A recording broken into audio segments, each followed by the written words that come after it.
Olá pessoal, tudo bem com vocês? Na videoaula 3 abordaremos o conteúdo das unidades 3 e 4. São eles: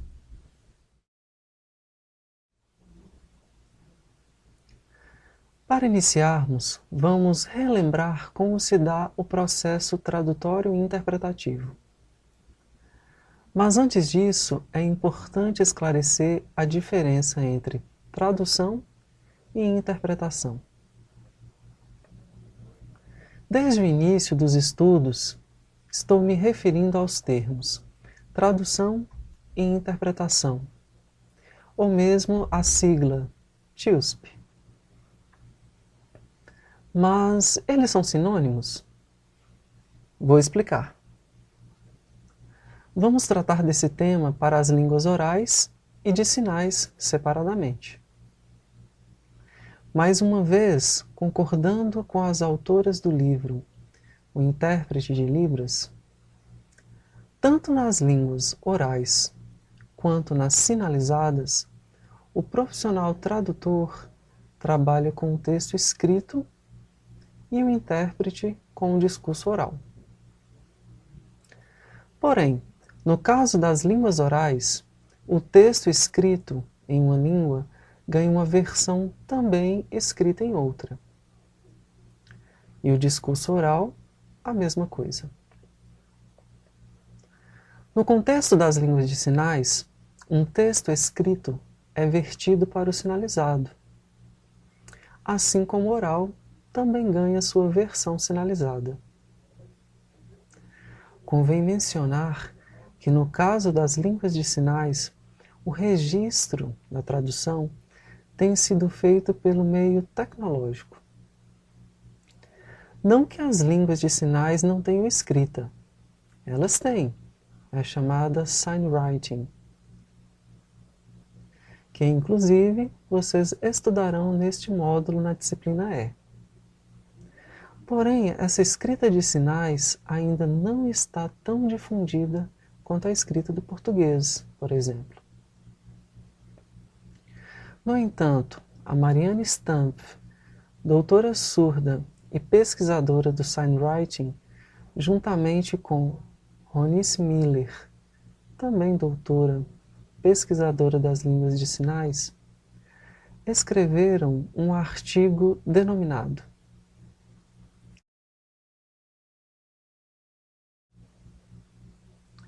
Tradução e Interpretação da Língua Brasileira de Sinais, Formação e Pesquisa. Nesse caso, não se trata de uma tradução, mas um registro direto em escrita de sinais. Mas nós podemos traduzir para o português, tranquilamente. Antigamente, dava-se à prática da tradução um status superior ao da interpretação. Mas nós sabemos que ambas, cada uma a seu modo, são complexas. Então, quando me refiro a uma pessoa como TIUSP, significa dizer que ele ou ela é capaz de traduzir e interpretar o par linguístico Libras-português ou vice-versa. Como já explicado, a escrita de sinais ainda está engatinhando. Dessa forma, há um recurso de tradução que auxilia o processo de interpretação em línguas de sinais, chamado glosa, cujo sinal é este. A grosso modo, seria um texto escrito em português, porém com a estrutura sintática das línguas de sinais. No material didático, na página 87, há um exemplo da oração do Pai Nosso em Libras, com glosas em português. Eu vou fazer agora uma tradução e interpretação numa versão diferente, idealizada por um grupo de surdos e intérpretes de Montes Claros. Vejam. Pai nosso que estás no céu, santificado seja teu nome, venha a nós o teu reino, seja feita a tua vontade, assim na terra como no céu. O pão nosso de cada dia nos dá hoje. Perdoa as nossas ofensas, assim como nós perdoamos a quem nos tem ofendido. Não nos deixa cair em tentação, mas livra-nos do mal. Este é um exemplo de uma tradução interlingual, intralingual e intersemiótica. Vamos aprofundar no tema. Como o nosso cérebro se prepara para a interpretação e a tradução? Bom, no contexto específico das línguas de sinais, o intérprete de Libras, por exemplo, é responsável por transmitir o que se passa oralmente aos surdos ou verbalizar o discurso sinalizado aos ouvintes que não saibam Libras. Tanto no discurso oral quanto no sinalizado, o processo de interpretação acontece em 3 etapas: ouvir ou visualizar, compreender e transmitir. Fácil, concordam? Não mesmo. Vamos analisar cada etapa, tomando como exemplo o discurso oral. Lembrando que no discurso sinalizado a estratégia é equivalente. Bom, na primeira etapa, você ouve o orador, o que talvez seja a fase mais fácil. Aí vem a segunda etapa, na qual o intérprete precisa processar a informação, realizando uma interpretação intralingual. Houve a compreensão em português, mas como seria em Libras? E então vem a terceira etapa, a da interpretação interlingual e intersemiótica. Nela, o intérprete realiza as escolhas lexicais adequadas, respeitando a estrutura gramatical tanto da língua-fonte quanto da alvo, ao transmitir a mensagem. E essas 3 etapas acontecem em fração de segundos. Por isso, a concentração deve ser grande. A dupla concentração, na verdade. Pois o foco está no orador e na plateia surda, que vai interagindo por meio de expressões faciais. E você percebe, eles entenderam, acharam confuso. Nesse contexto da tradução e interpretação, o cérebro é comparado a um músculo como o bíceps. Se você o exercita, ele se desenvolve e cresce, correto? O cérebro também. Com prática e estudos e comprometimento, tudo se torna mais fácil. Vocês, alunos, têm os tutores presenciais como referência, não é mesmo? Além das aulas do curso, que estão sendo ministradas diretamente em Libras ou interpretadas para ela. Então, aproveitem para refletir como os professores e intérpretes estão sinalizando. Anote, em casa, reveja, tente copiar, usar da criatividade. Enfim, várias estratégias que vocês podem usar. Na tradução, em contrapartida, o profissional dispõe de um tempo bem maior. Você pode ler o texto, relê-lo, assistir ao vídeo, voltá-lo várias vezes, até compreender bem. Você pode também procurar um surdo ou um intérprete de referência, interagir com eles, perguntar sinais, metáforas, enfim, várias estratégias que auxiliem na entrega do produto final. Talvez você pense, então traduzir é mais fácil que interpretar. São estratégias diferentes e ambas requerem estudo e prática. Agora uma pergunta para vocês. Quais fatores podem prejudicar uma interpretação de uma palestra, por exemplo? Vamos pensar? Discuta com os seus colegas.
Bom, não estar bem emocionalmente, estar nervoso, preocupado, cansado, não ter conseguido dormir, estar sob o efeito de álcool, timidez, frente a um auditório lotado, por exemplo.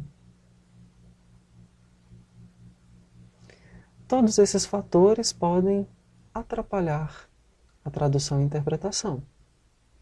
Mas, às vezes, o problema acontece com o orador. Por exemplo, o microfone está baixo, impedindo de ouvir. O discurso dele ou dela é truncado.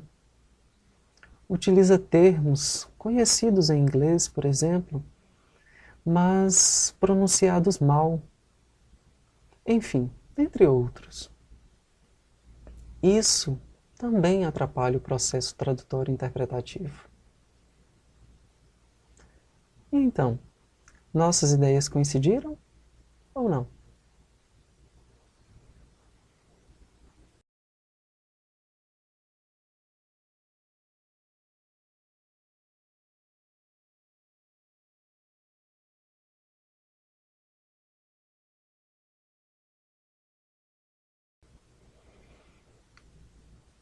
Ter segurança para traduzir, interpretar, como já explicado, é ser fluente.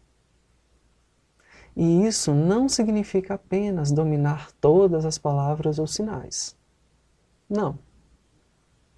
Claro que um dos elementos para ser fluente é ter um fundo lexical considerável, que se compara a um dicionário mental de cada um. Mas vejam, se uma pessoa ouvinte dissesse: eu nasci no Brasil, pronto, posso ser professor de português.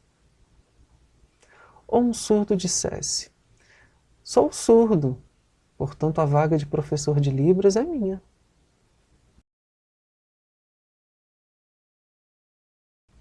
Não é bem por aí. Há toda uma técnica profissional para isso. Para não corrermos o risco de, no caso da tradução e interpretação de Libras, acontecer o chamado palavra-sinal. Palavra-sinal. Daí a importância da tradução e interpretação cultural ou de equivalência. Vamos dar um exemplo prático. A expressão idiomática em português.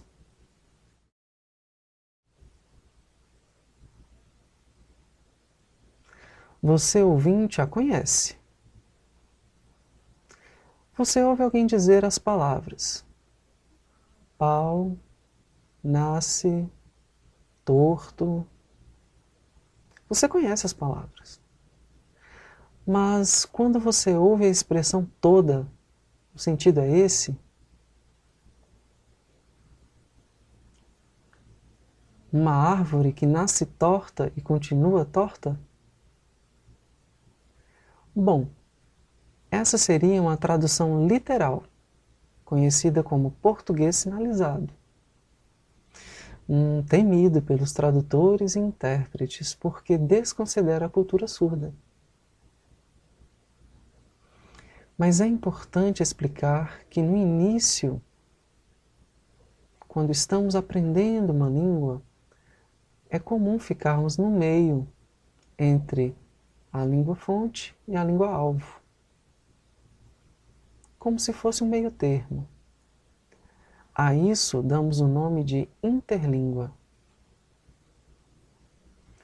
Mas à medida que vamos tendo contato com surdos, estudando e tudo mais, saímos dessa etapa e caminhamos para a língua-alvo, propriamente dito. Então, no início do aprendizado, cometer alguns deslizes de português sinalizado é normal. Mas continuar anos e anos nele não dá. Com os surdos também acontece isso. Quando eles estão aprendendo português, é comum escrever frases na ordem mental da Libras. Vejam só.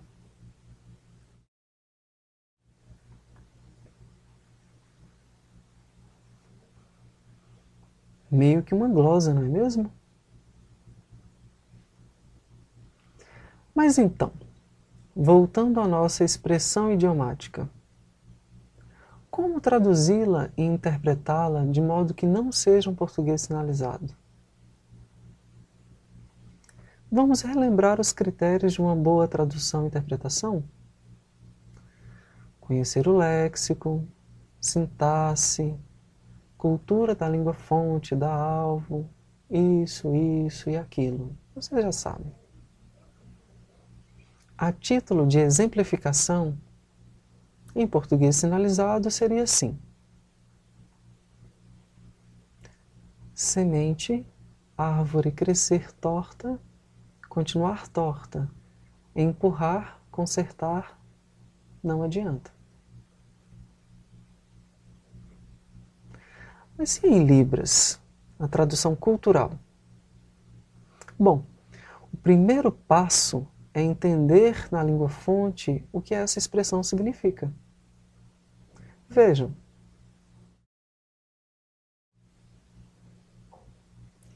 Agora sim, a tradução cultural seria dessa forma.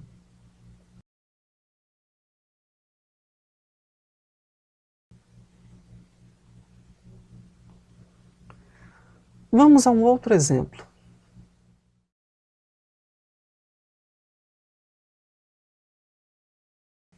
Estranho.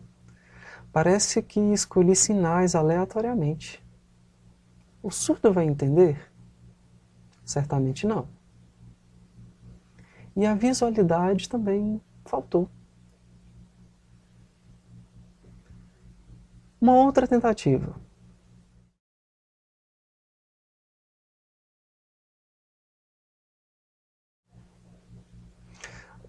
Mas o homem estava de pé no chão ou montado no cavalo?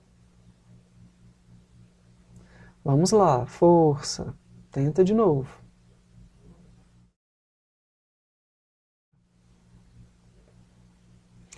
Agora sim. Surdos e intérpretes felizes. A comunicação aconteceu.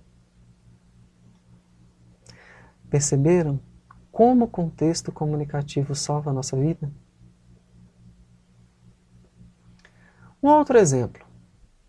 Se alguém te perguntar: você está estudando Libras. Ótimo. Qual o sinal de criar? E você, caridoso ou caridosa que só, prontamente responde: criar. Este é o sinal. E aí a pessoa que te perguntou sinaliza a frase: eu criar filho meu.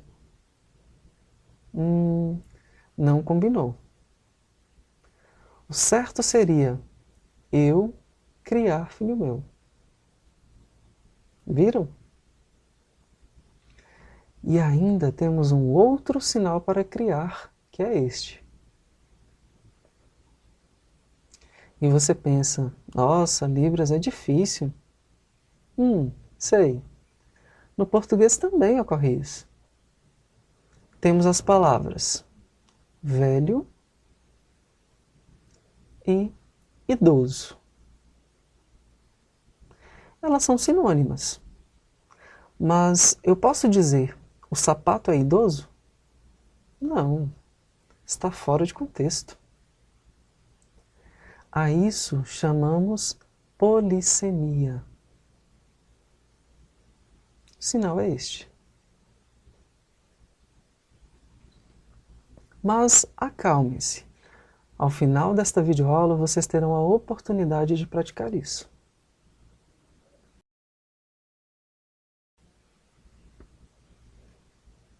Bem, agora vamos discutir sobre dois modelos de tradução e interpretação: a consecutiva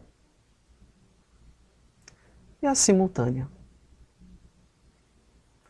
A primeira foi pesquisada pela autora Danica Seleskovich. E a segunda, pelo autor Daniel Gile.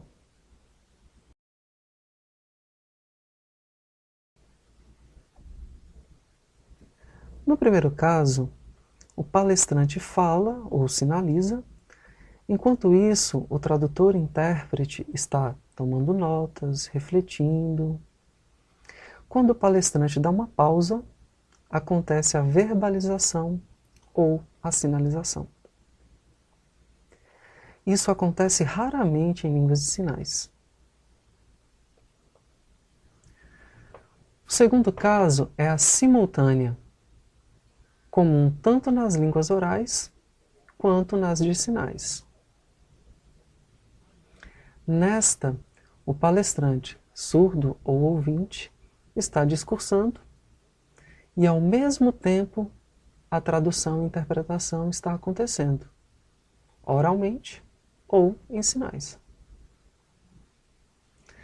No caso da tradução ou interpretação simultânea oral, são necessários recursos, como a cabine, microfone para os tradutores e headphones para a plateia.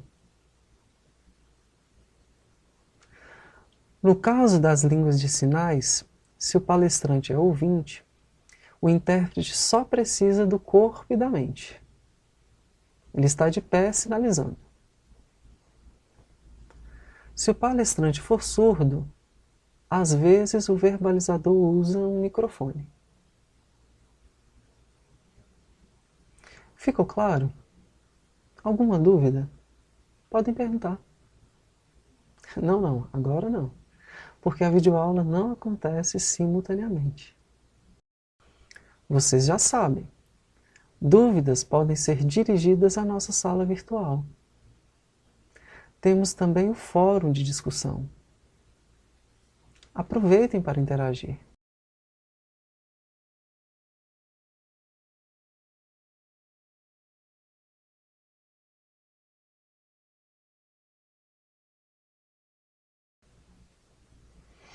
Bom, lembram-se de que eu falei que iríamos praticar?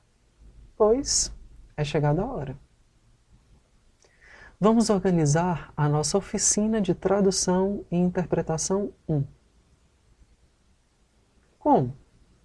Serão apresentadas algumas expressões idiomáticas em português e vocês, com auxílio do tutor presencial, irão vertê-las para Libras.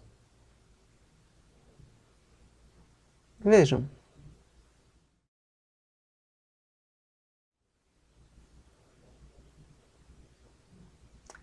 Pintar o 7. É assim? Não.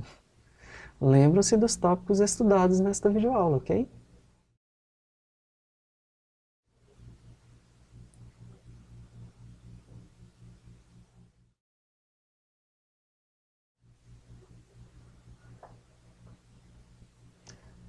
Mãos à obra.